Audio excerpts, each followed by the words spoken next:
Tranche de vie, une émission proposée par JF.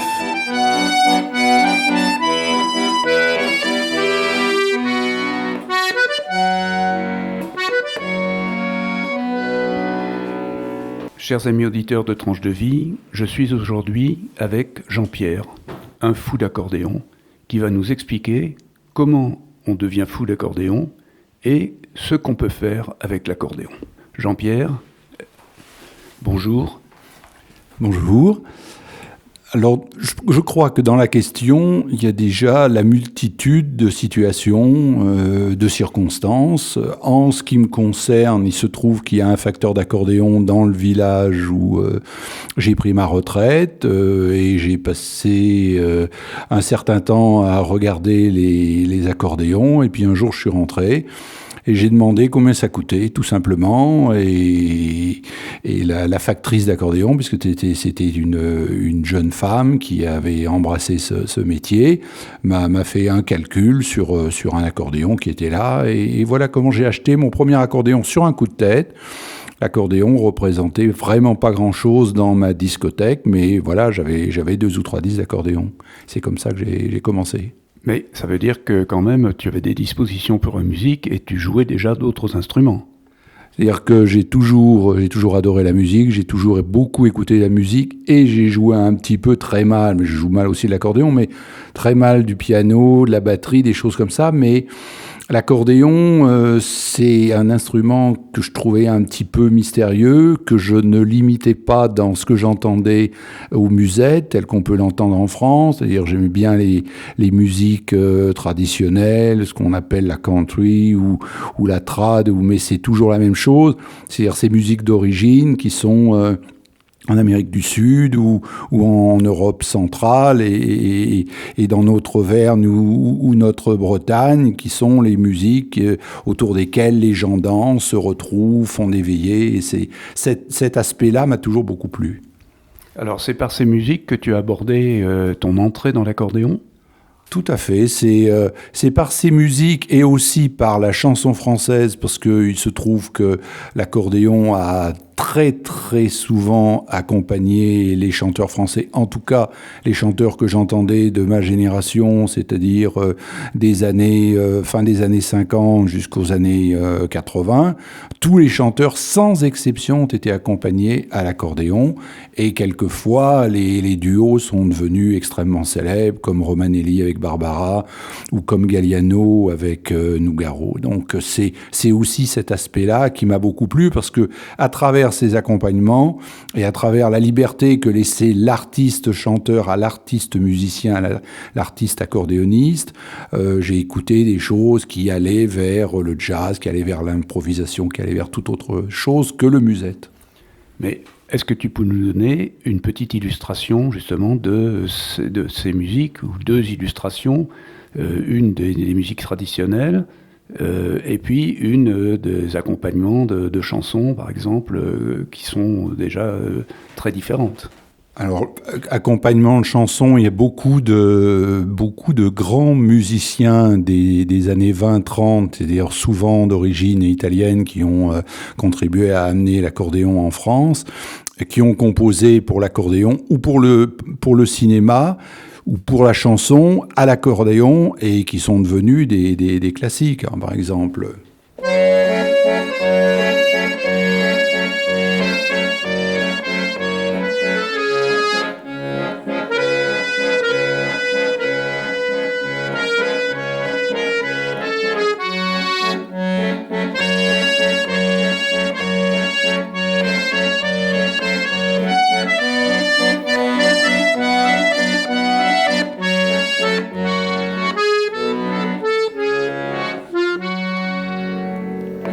Alors, pour le profane, il y a un abîme entre Padam, Padam, Padam, et Madame puis... Pioca d'Espèce n'a pas été écrit par un Italien, mais par Norbert Glansberg, je crois, et qui était un musicien de musique de film, mais qui a subi beaucoup l'influence de gens comme Joseph Colombo.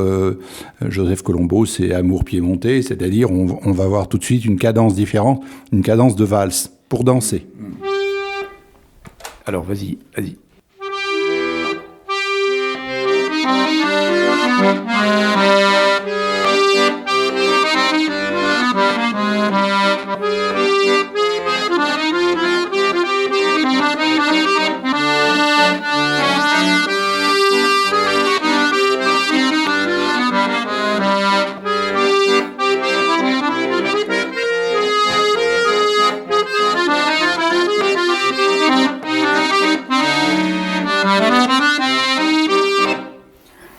comme je le disais tout à l'heure, pour le profane, il y a un abîme entre cette musique, là, ce que tu viens d'interpréter, aussi bien l'accompagnement d'une chanson que cette valse, et puis des morceaux d'accordéonistes modernes, contemporains.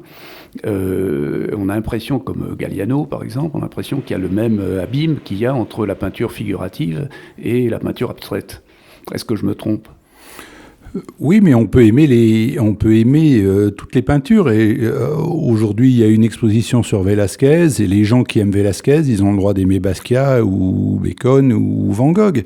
Et les influences des gens qui aiment la musique comme les gens qui aiment la peinture, elles sont multiples et de tous les horizons, c'est-à-dire géographiques et chronologiques. Donc, en France, parce qu'on voit l'accordéon en France, donc en France, bien sûr que l'incidence musette et l'influence musette est très grande.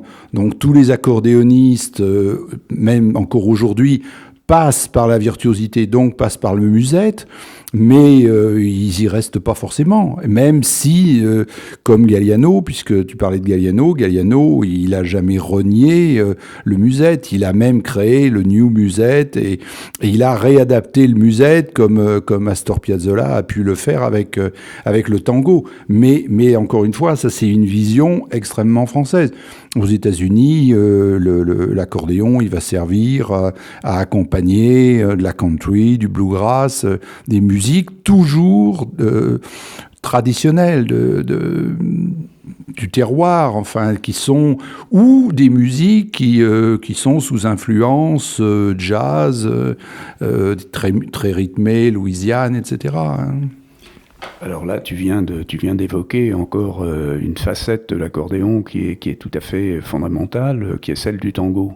Est-ce que tu pourrais nous donner une petite illustration musicale du tango et nous dire un petit peu ce qui a dérivé du tango dans l'art de l'accordéon actuel après ?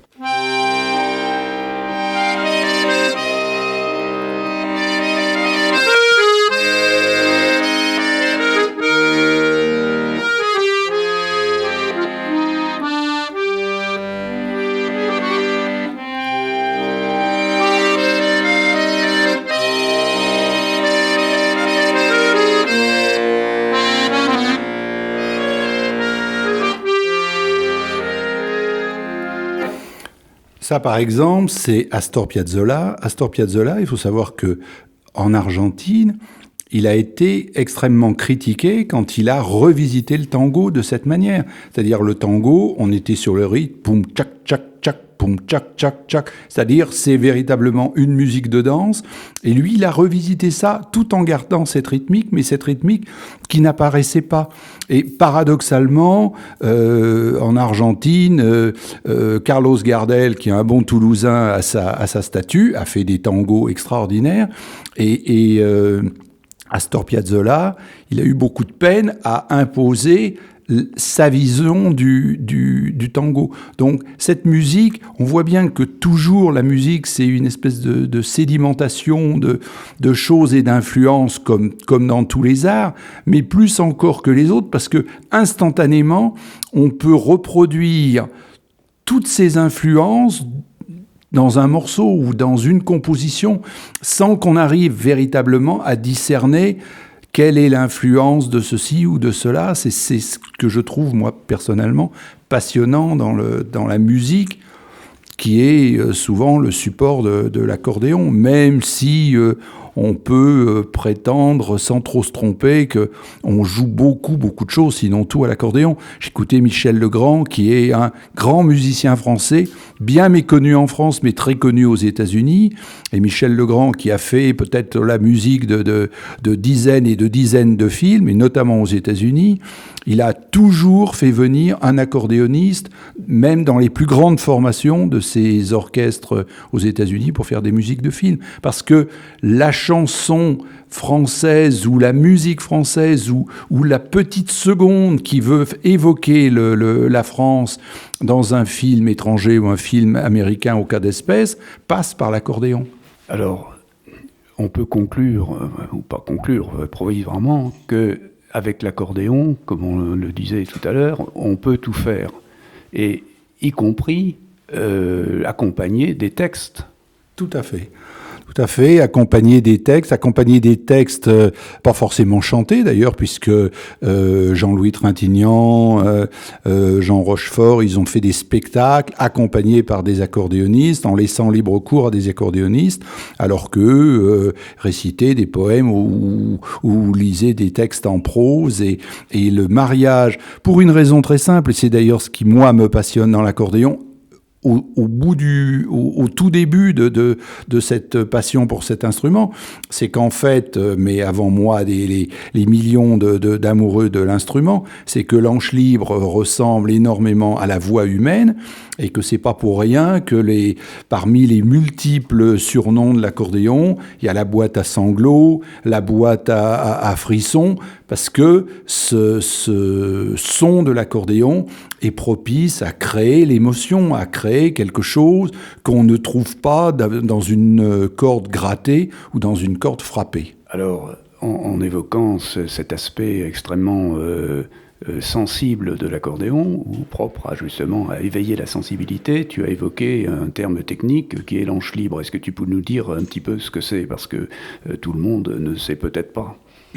Alors, l'anche libre, c'est simplement une plaque de métal qui vibre dans un châssis sous l'influence de l'air que lui envoie le soufflet.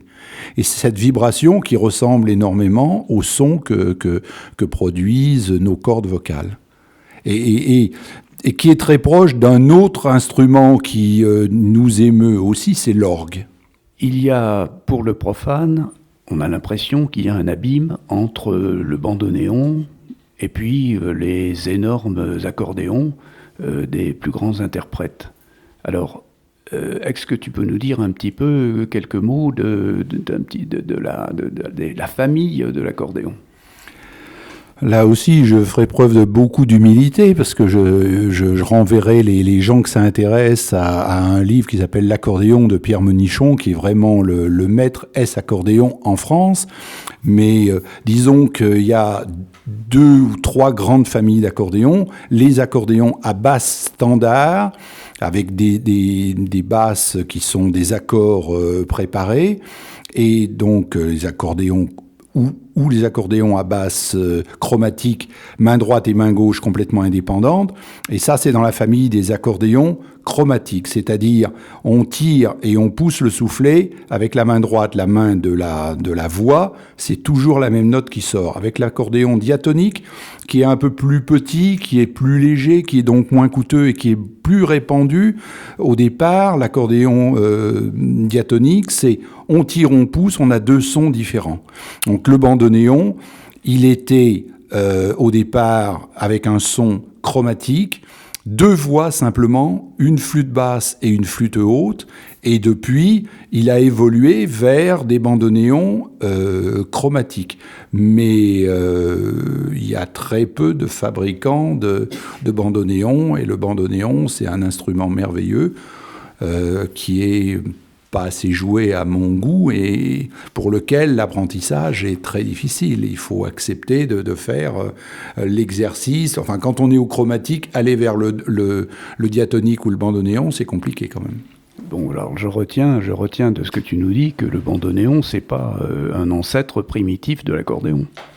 Pas du tout, pas du tout. L'accordéon, ça date de la fin des années 1820 en Autriche, et le berceau, c'est l'Autriche, c'est l'Allemagne, c'est passé en Italie, et puis c'est arrivé en France, mais ça s'est disséminé bien évidemment dans toute l'Europe, en Irlande et en France, un petit peu dans tous les coins. Mais quand on entend l'accordéon tel que on le connaît le plus en France, c'est-à-dire le musette, c'est l'influence des bals populaires, dans les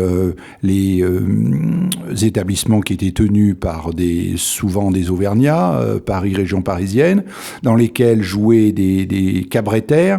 Ces cabretters, le nom savant de la cabrette, qui est un vieil instrument qui a été utilisé au XVIIe, au XVIIIe siècle, c'était la musette, L' à musette, et l'accordéon ayant supplanté en dextérité les accordéons joués par ces Italiens Italiens qui sont arrivés avec l'immigration début du XXe siècle, qui ont supplanté les cabrettes. Il faisait le bal à la musette, de L' à musette, c'est devenu le bal à la musette, la petite muse aussi, la jeune parisienne, et c'est comme ça qu'on a parlé du musette. Mais le musette, on a beaucoup entendu parler de musette. La radio a participé à la vulgarisation du musette dans les années 40, à partir des années 40 jusqu'aux années 70, mais il n'y a pas que ça dans l'accordéon en France. Est-ce que tu peux nous envoyer un petit coup de musette ? Je vais essayer, parce que musette, c'est beaucoup de virtuosité, mais je vais essayer de faire quelque chose.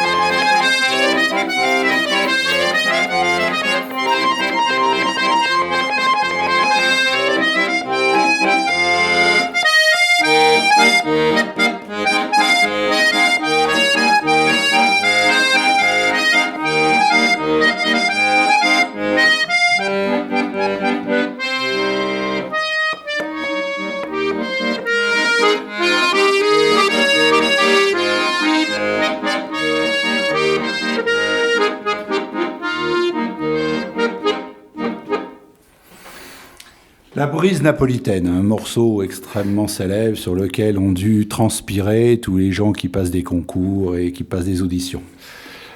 C'est une très jolie brise. Saboté, je vous prie de m'en excuser. Tu es trop modeste. Dis-moi, un accordéon, ça ne s'achète pas à l'hypermarché. Est-ce qu'il y a beaucoup de producteurs, de fabricants d'accordéons, de facteurs d'accordéons Est-ce que tu peux nous donner une idée des prix des différentes sortes d'accordéons ? Alors, les accordéons, j'aurais tendance à dire un petit peu tous les prix. En France, il n'y a plus qu'un grand fabricant d'accordéons, ce sont les établissements Mogin à Tulle. Ils font des très beaux accordéons, mais il y a beaucoup d'accordéons qui sont utilisés en France et qui sont fabriqués en Italie.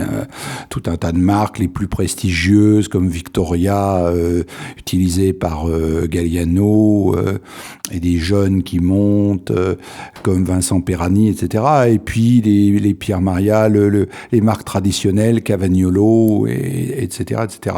Castagnari sont des accordéons diatoniques, mais à côté qui sont fabriqués en Italie aussi, qui ont un son vraiment merveilleux. Et la marque fait depuis quelques années un chromatique également. Mais naturellement, c'est très très très limitatif tout ça, parce que en définitive, il y a tout un tas de fabricants en Italie, mais en France, il y a aussi des gens qui fabriquent des accordéons diatoniques, qui sont très peu connus, que je ne pourrais pas vous citer de mémoire, mais il y a d'excellents facteurs d'accordéon qui savent faire un accordéon de A à Z et qui fabriquent l'accordéon. On n'en trouve pas en chromatique parce que ça coûte très très cher de faire en même temps les châssis, les lames, etc. Et souvent, ce sont des assemblages. Mais voilà, l'idée, la gamme de prix, un petit diatonique, ça peut commencer autour de 1 500 €, et les plus belles pièces de chez Victoria, c'est peut-être 25 000 €. Il faut savoir que dans un accordéon, il peut y avoir 2 800 ou 3 000 pièces, et que ce sont des mois de travail. Vous n'allez pas acheter un accordéon, vous rentrez pas dans le magasin, vous repartez pas avec votre accordéon. L'accordéon, vous le commandez, on vous le fabrique, on vous fait l'accord que vous voulez. Même si vous achetez un accordéon d'occasion, et il y en a de très beaux, et il y a des facteurs merveilleux qui savent restaurer les accordéons, les accorder, etc., ils vont les préparer comme vous le souhaitez, et c'est du temps. Donc c'est ce qui coûte le plus cher dans l'accordéon. Est-ce qu'à ta connaissance, la production des accordéons en qualité est encore dominée par l'Europe ? Très difficile. Alors ça, très difficile à répondre à cette question, parce que nous, on a cette fâcheuse habitude de se placer au centre du dispositif comme si on était les seuls à le faire. Il y a un exemple qui vient tout de suite à l'esprit, c'est la Russie qui depuis plus d'un siècle, a fait rentrer l'accordéon dans les conservatoires. Donc ce qu'on appelle les baillants soviétiques sont souvent des basses chromatiques, donc avec main droite, main gauche indépendante, sans accord préétabli, sont des accordéons absolument merveilleux. Il y a un garçon qui joue merveilleusement du baillant à Bordeaux, qui s'appelle Bruno Maurice, qui est connu dans le monde entier. Ce sont des accordéons qui sont âgés et qui sont toujours aussi performants. Donc, on a de leçons à donner à personne, ni en France, ni en Italie. En Allemagne, il y a des très très bonnes marques. Les pays de l'Est jouent avec des marques que moi je ne connais pas forcément. Honer, évidemment, c'est la marque emblématique, mais je suppose que en Chine et au Japon, où l'accordéon commence à se pratiquer de plus en plus, il y a aussi des fabricants. En tout cas, au Japon, il y a le fabricant d'accordéon MIDI, qui est le plus célèbre, c'est le Roland, sur lequel joue un virtuose de l'accordéon qui s'appelle Ludovic Beyer, qui fait des choses avec l'accordéon. Bon, c'est comme un orgue électrique. Il a 250 instruments, 4000 boîtes à rythmes différents. Enfin, il fait absolument tout. Il vous fait la charge de la brigade légère, l'illustration de n'importe quel film. Bon, mais c'est aussi des sons en boîte. Enfin, ce sont des choses totalement différentes que moi, personnellement, je critique pas, mais c'est autre chose. On pourrait rester des heures à t'écouter, Jean-Pierre, mais est-ce que maintenant nous allons être obligés de nous séparer, malheureusement, quitte à recommencer à te retrouver une autre fois pour aller plus loin dans la connaissance de l'accordéon? Est-ce que pour terminer, tu pourrais nous interpréter un petit morceau de John Galliano ou d'un auteur de ton choix qui soit vraiment une illustration de l'accordéon contemporain? Alors, plutôt que de faire quelque chose de Galliano qui est dans la performance, mais aussi beaucoup dans l'accompagnement, parce que il est assez rare d'écouter un accordéoniste jouer seul. Il y a souvent un quatuor, pour le cas de Galliano, un quatuor à cordes ou des choses comme ça. Et naturellement, moi, ce que je cherche à faire et ce que j'aime dans l'accordéon, c'est retrouver une couleur sonore. Et c'est totalement différent que de jouer quelque chose avec un guitariste ou avec un orchestre. Mais plutôt, je vais essayer de vous interpréter quelque chose que vous connaissez bien et y mettre les sentiments qu'on peut mettre dans l'accordéon. J'ai une dernière question que j'ai oublié de te poser et qui m'est suggérée par le volume de l'instrument que tu as sur les genoux. C'est fatigant de jouer de l'accordéon? Si c'est pas trop fatigant, c'est moins fatigant que debout, bien évidemment, mais enfin, je recommande aux accordéonistes, amateurs et aux autres d'ailleurs, de s'arrêter quand même toutes les heures et de faire des exercices d'assouplissement, sinon on dépasse la douleur et on le paye le lendemain ou le surlendemain. Mais c'est vrai qu'un accordéon, un bon accordéon avec des caisses de résonance, des boîtes de résonance, c'est entre 12 et 15 kilos, donc c'est vrai que ça finit par fatiguer un petit peu. Nous te remercions et nous t'écoutons.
C'était Tranche de vie, une émission proposée par Jean-François.